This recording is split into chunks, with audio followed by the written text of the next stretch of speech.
Bonjour tout le monde. Alors aujourd'hui, on se retrouve pour parler API. Donc il y a de plus en plus d'outils et d'applications qui mettent ça en place, qui donnent accès à leur API. Mais concrètement, qu'est-ce que c'est qu'une clé API? Comment l'utiliser? À quoi ça sert? Donc aujourd'hui, on va essayer de comprendre ça très simplement avec des mots simples en se faisant un focus sur l'API de Webflow. Donc c'est parti, on se retrouve tout de suite dans la doc API de Webflow. Alors, avant de se pencher sur le doc, je vais essayer de vous expliquer simplement ce qu'est une API. Imaginez un placard, tout simplement le placard dans lequel vous avez l'habitude de ranger vos vêtements. Eh bien, une API, c'est un peu pareil, c'est-à-dire que ça va être un grand placard, sauf que au lieu que ce soit des vêtements qui sont rangés dedans, ce sont tout simplement des données qui font référence à l'application qui met à disposition cette API. Et donc, ces données, elles vont être organisées, par exemple, dans des tiroirs auxquels vous allez pouvoir accéder, que vous allez pouvoir tirer. Et donc voilà, c'est ça en gros une API. Vous avez un grand placard avec plein de données dedans auxquelles vous allez pouvoir facilement accéder. Donc pour illustrer mon propos, pour ce qui est de Webflow, vous voyez ici en fait sur la gauche, imaginez que ce sont ça en fait les tiroirs dans lesquels sont rangées les données.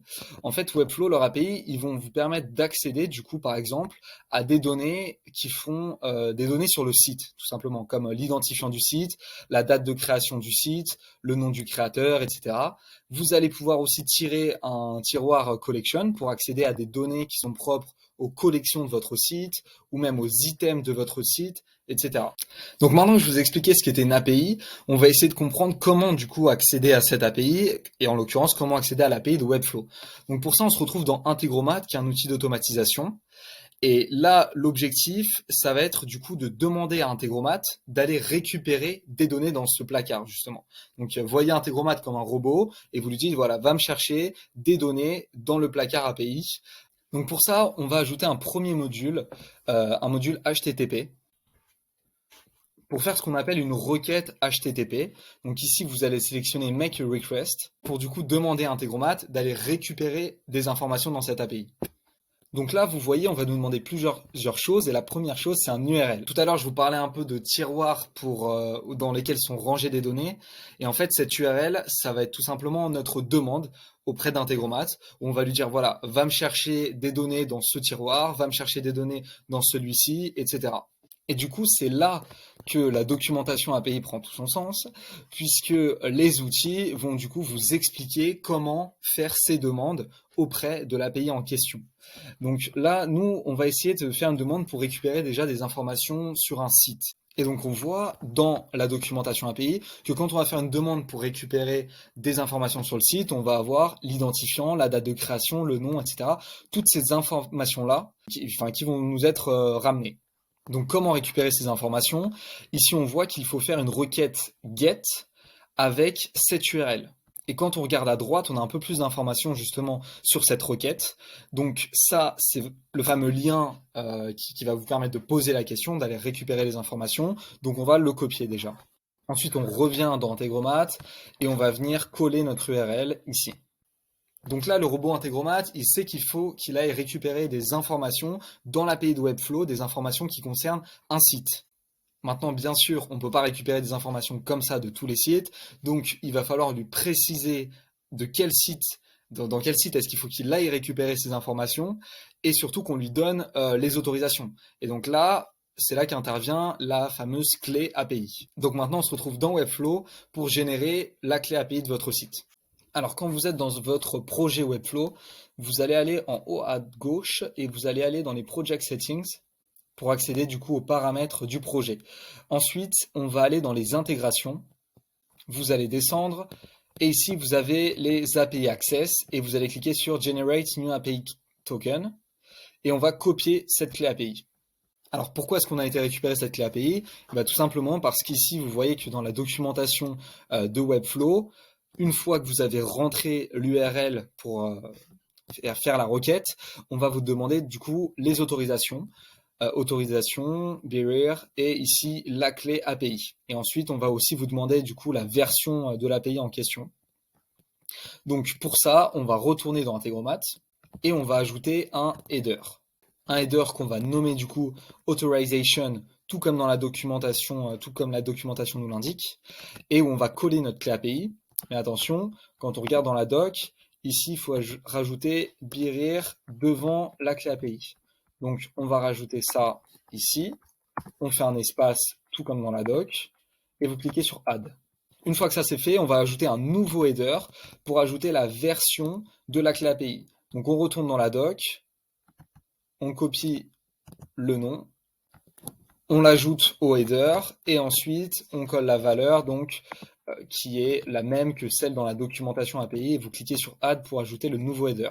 Une fois que ça c'est fait, c'est important de comprendre que les données qui sont dans l'API de Webflow, elles sont en format JSON, et donc pour être sûr qu'on parle le même langage avec notre robot Integromat, du coup on va juste cocher ici la case Parse Response, qui va s'occuper tout simplement de faire la traduction. Donc pour résumer là un peu ce qu'on vient de faire, on a inséré un URL en disant à notre robot, voilà, va me chercher des données dans l'API de Webflow qui concernent un site web. Donc ça correspond à cette URL. Et voilà, je te donne les autorisations pour que tu saches de quel placard il s'agit et pour que tu puisses rentrer du coup dans ce placard. Et dernière chose, je te donne un outil de traduction pour que tu puisses communiquer avec Webflow. Une fois que ça c'est fait, on clique sur OK. Et là, on va pouvoir faire tourner ce module pour voir un peu ce que ça donne. Donc c'est parti, on fait tourner le module et on va voir ce qu'on a comme réponse. Voilà, donc là on a notre réponse, on l'ouvre et le statut code c'est 200. C'est tout simplement notre robot qui nous dit c'est bon, j'ai bien compris ce que tu m'as dit, voilà les informations. Et ici, vous allez voir, il y a la data, toute la data qui concerne le site en question. Donc en l'occurrence, l'identifiant du site, ça c'est quelque chose qui est très important et qui est unique. La date de publication, le nom du site, etc., etc. Pour que vous ayez une meilleure idée de la puissance vraiment des API, on va ajouter un nouveau module et on va essayer de récupérer des données sur toutes nos collections Webflow. Donc pour ça, je vais cloner mon module. Vous allez après comprendre pourquoi. Ici, je le colle. Et en fait, les autorisations vont rester les mêmes, puisqu'on va parler exactement au même site. La seule chose qui va changer, c'est la question que vous allez poser au robot en lui disant, voilà, on ne va pas aller récupérer des informations sur un site, maintenant on va aller récupérer des informations sur une collection qui est dans le site.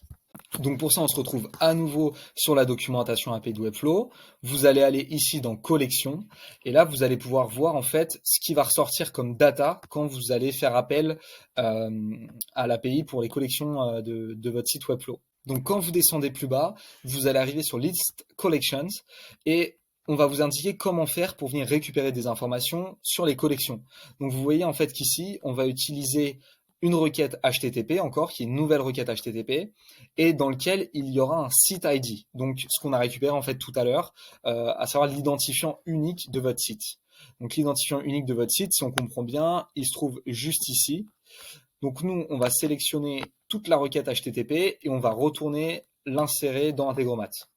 Voilà, donc on est dans Integromat, on a inséré notre URL, et comme on l'a dit tout à l'heure, ça fait référence à l'identifiant, à l'ID du site. Donc nous, ça, on va le supprimer et on va venir sélectionner notre ID qui correspond tout simplement à notre site qu'on a récupéré tout à l'heure. Donc là maintenant, qu'est-ce qui se passe? C'est très simple. J'indique à mon robot d'aller récupérer des informations sur la collection de ce site-là. Il a les autorisations, il a l'outil de traduction, donc tout est parfait. Vous cliquez sur OK et vous pouvez lancer l'automatisation. Hop.